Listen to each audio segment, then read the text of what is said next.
Witnessed a there's not gonna be a wedding moment following a bachelorette party. What went down? So, a group of 12 or so guys and a few girls have been having a weekly poker night for more than 2 years.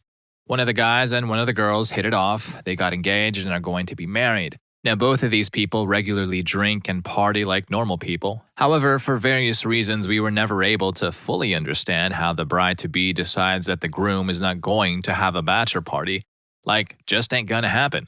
Groom, apparently whipped, reluctantly agrees and informs the rest of the group that all ideas are now off the table. For proper framing, the last 3 people from that card group that got married all had bachelor weekends in Vegas, innocent fun, no girls, and this groom attended all of them. The group just isn't satisfied with this outcome. On one of the poker nights, we hatch a plan to kidnap him from his house and take him to a local bar, 2 miles from his house, to drink and play foosball and dart. That's it, just one night with the guys is all we wanted. The plan was executed perfectly. I posed as the idiot at the wrong house for cards they hosted every 3rd week or so, while the 2 gents waited in the shadows. When he answered the door, I gave the "I'm here for cards" speech, and a few seconds later we had him in the back of the minivan on the way to the bar. We texted one of the other girls, her friend, to let her know that we had him and would return him by morning untouched by other females. All hell broke loose. Within 10 minutes of getting to the bar, about half of our phones had lit up with messages along the lines of, "The wedding is off if you don't bring him home now." We had confiscated his phone and the napping and reluctantly gave it back to him. 30 minutes later, he appears from the shadows and says, "Guys, I gotta go home. Can someone drop me off?" With great protest, we did. The group returned to the bar and attempted to drown our sorrows over the now dead to us friend. About an hour later, one of us gets a call from the groom. He says he's 3 blocks from his house and needs a ride back to the bar. We learned that he went home, had a knockdown, drag-out fight with the soon-to-be wife, drank about half a bottle of scotch, and then bolted. He rejoined the party and we had a good 3 hours of fun playing foos and darts and eating peanuts. Cut to midnight, one of the bride's friends shows up at the bar. She tells us the bride has bags packed and is leaving him if we don't return him. Mind you, bar close is 1 a.m., so he'd have been home in an hour anyway. So we close up the tabs and drive him back to his house. She's on the stoop, suitcases and all, screaming at us. I was filming, it was bad. And screaming at him just out of her damn mind, stupid angry. We pour him into the house and book it with our tails between our legs. The next few weeks were terrible. Groom goes on non-communicado with the group. Groom's father was to be the best man, but after healing all the fuss about a night with the guys, he respectfully backed out of the position, saying, "I cannot support this marriage if this is how you will be treated." Devastating blow. Still, the wedding went on. The group was still invited and we all showed up. It was terribly awkward. Time passed and wounds healed. Poker was being held again, even at their house. When someone finally got brave enough to ask her what the big deal was, she explained, "I was in the shower when you took him. For 30 minutes, I had no idea where he went. It took us a bit to pass the word. We had planned to play a board game, and when I got out of the shower, he was just gone. I was terrified. The front door was still open. I thought the worst."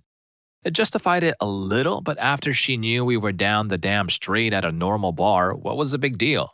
Oh, that was just a power play, and she needed the groom to understand that the relationship was more important than one night of fun with the guys or something. Anyway, they are still married and have 2 little girls. As far as we can tell, everyone is happy. I still hate the woman with a passion because she's self-righteous, hypocritical, man-hating, man-controlling beast, but that's just me.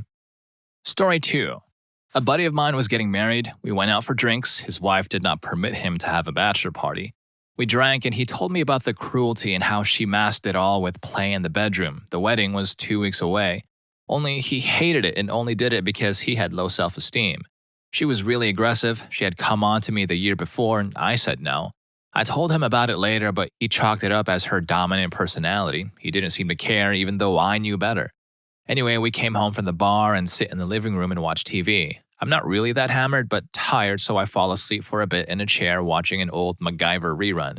About 30 minutes later, I wake up to my buddy putting stuff in a backpack. He says he is going to a hotel. He cannot stay here with her anymore. He says he'll drop me home. That's when she comes out in full leather gear with some guy on a leash, starts yelling at him. He isn't having any of it and leaves while yelling at her for cheating and also leaving me there. Then she yells at me for not trying to stop him. I just say, "You're the one with handcuffs," and I walked home. The wedding was canceled by him, and she spent the next month saying stuff about how he was intolerant of her lifestyle over MySpace. Yeah, I'm old. All I cared about was my buddy getting out of a toxic relationship. He's now married to one of the best women I know, so happy ending. Story 3. For some reason, a guy I know decided to have a co-ed bachelor party and invited all of his friends from college, from youth, etc. This took place in a large city, and a lot of us that knew each other from high school all went to the same big commuter school in the city and lived with our parents through college, so it was a really unique group. Lots of lifelong friends and a bunch of new friends from college we brought into the fold.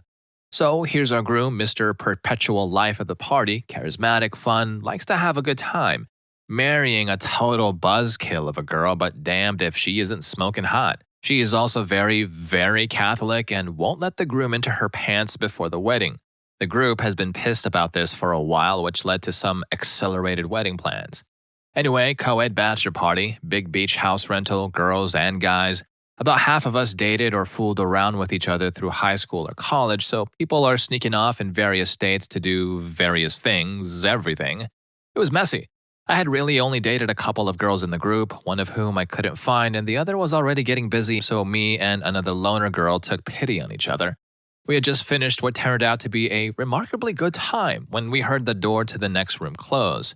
These old beach houses had all been renovated a bunch to cram in as many bedrooms as possible, so the walls between them were often thin. It was a groom talking with my sort of ex that I hadn't been able to find earlier. From what we could hear, everything, and what we learned later, it seemed that they'd been talking about the fact that the groom's bride-to-be was a real chilly person and his lack of relations with her was really chafing. Well, you guessed it, they got on it. So, 3 days later, everyone under the age of 40 at the wedding knows the groom got with this girl, but nobody says anything. 4 days into their honeymoon, the groom comes home early and calls me and some other folks. It turns out he and the girl had been texting about their adventure while he was on his honeymoon with his wife, and they included a bit about how his new wife was bad at getting physical. She saw the texts. Choice offered: ditch every friend you have and stay married, or leave. Guess which one he picked? Spoiler alert, they have like 8 kids now. Story 4. After the wedding at the reception, the newlyweds took forever to show up. They were nearly an hour late. When they did arrive, they were arguing loudly the entire time. They got introduced, and we all clapped as per tradition, and they sat down at the main table in a huff. Sometime between the appetizer and the main course, the argument started again. The groom stormed off, and my girlfriend and I were nosy, so we went to see what was up. He ended up in the hotel lobby on his cell phone. We thought nothing of it, and we were about to go back when the wife showed up, obviously still in her wedding dress, and continued to call him out. Now, for the first time, we can hear what the argument is about. He had invited his ex to the wedding. She showed up to the ceremony, and that threw the bride off. Apparently, he had also cheated on the new wife with the ex-girlfriend several times, with the last time being only about a month prior to the wedding. Additionally, the ex-girlfriend/mistress was on her way to pick up the new husband to take him away from the new bride because she was acting crazy, according to the groom. After a couple of minutes of watching this train wreck of an argument, a crappy rust bucket sedan shows up with the ex-girlfriend in it. The groom gets into the car with his ex, or whatever she is, and they drive off. Last words went to the bride, though. She screamed at him as he tore off, "Well, I guess I'm going back to your brother then, you a-hole." So they're no longer married now. Story 5. I'm a musician. I work on an infamous street for drunken revelry and debauchery. One night, a bachelor party came in around the same time as a bachelorette party. The show I work with does special things like funny songs for special events, so I bring them both up at the same time to do something special. In the middle of this, on stage, they start making out, and they did not stop. I finish my routine as best as I can and get them off stage. Later, as I'm looking around the audience, my eye catches on them again. They're in the back corner just going at it while their respective parties hang out up near the front of the stage. At some point, they disappear. I take a break and head to the restroom. It's locked. I hear a woman screaming from within. I sat in the lounge area outside the bathroom for about 10 minutes. The Bachelor and Bachelorette came out looking a bit disheveled, but not too bad. They see me and immediately want to chat. For some reason, people always want to get to know the musicians here. There's curiously no guilt on them at all. I have to piss like a racehorse, but this is too good to pass up. Come to find out, they both are getting married to other people, but they know each other from having lived in the same small town of about 5,000 all their lives. They ran into each other for the first time since high school graduation at our bar, and old feelings emerged that neither had ever attempted to act on. They don't stay too long, and as they leave, I hear the Bachelor say, "I have my own room, let's go there." The rest of the party stays till the show is over, partying hard and having fun. Possibly the best Bachelor/Bachelorette parties I've had. Usually, Bachelor parties get too hammered and Bachelorette parties devolve into crying fits and arguments. Anywho, I wind up seeing the Bachelor and Bachelorette together at our bar and out in the street every night for 4 nights. They came back a little over a year later. They got married here in our town to each other instead of who they were engaged to that fateful night. Most of their respective bachelors or bachelorettes show up for the event. With this story, I always feel torn. Did I participate in the destruction of 2 relationships, or did I facilitate the meeting of 2 soulmates? Story 6. Several years ago, I got a phone call from the maid of honor for a wedding I was going to attend, as a guest, 2 weeks hence. She was flustered but managed to get out. There's no wedding, groom called it off, he's in love with someone else. Well, I didn't press. I was friends with both, so I knew that the full details would eventually make their way back to me, and oh boy did they. It turns out that a couple of weeks before the wedding, groom called bride and said he was coming over. They needed to talk. When he got to her apartment, he broke down in tears and confessed that he was in love with someone else. He loved her but couldn't marry her because he didn't love her in the way a bride deserves. There was much crying and shouting over it all, but eventually the bride recovered from the news enough to ask him who he was in love with. Well, groom said it's bride's brother.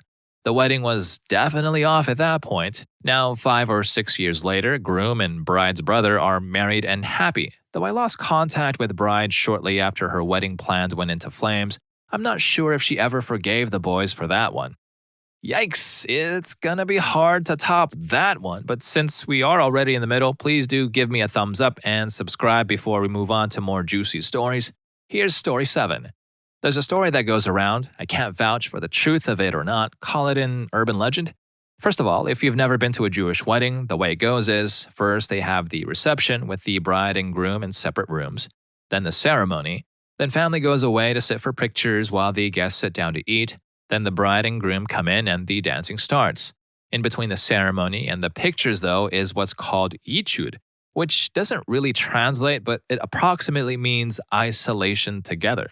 The bride and groom lock themselves in a room and are observed by 2 reliable witnesses outside the door to have stayed there long enough to have consummated the marriage. Although nobody actually does it there, it's considered déclassé. This is what actually solemnizes the marriage. Well, one of 3 things. The other 2 are signing a marriage contract called a ketubah and transfer a piece of chattel property, traditionally a ring, though it can be other things, from the groom to the bride. So after the yichud, the bride comes out and announces, "Sorry everyone, the wedding's off. We'll be getting a divorce and we are returning all the gifts, except for the bedroom set where I caught my new husband trying it out with my sister last week." So there are far worse stories. What makes this one noteworthy? Well, think about it. She knew about the episode before the wedding, so why'd she go through with it? Because under Jewish law, if you've once been married to a woman, even after divorcing her, you aren't allowed to marry her sister at any time until your first wife has passed.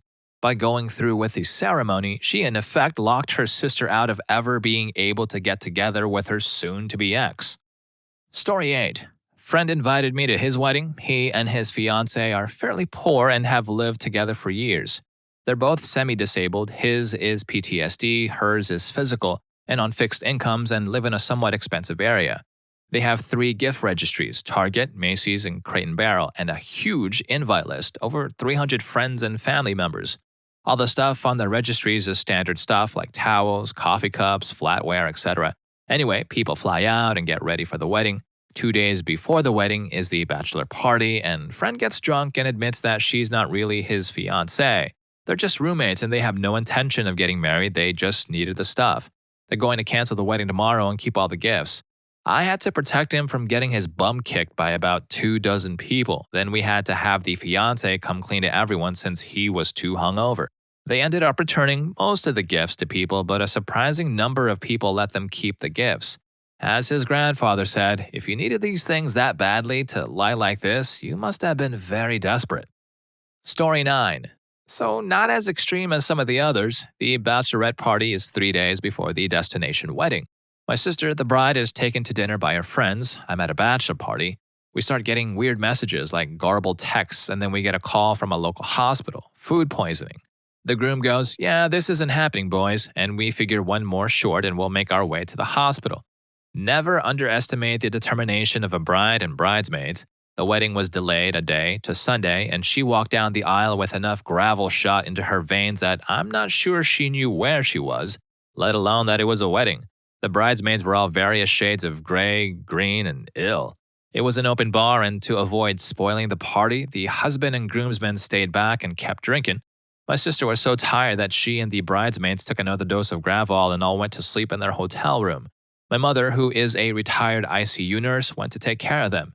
So, not as dire as others, but I bet there was nowhere near as much puke and poop as the others. Story 10. I've got a pretty good one. Not mine, but a friend of my wife. Destination wedding in South America. We live in the US. Because it was a destination wedding, they both had their bachelor, bachelorette down there.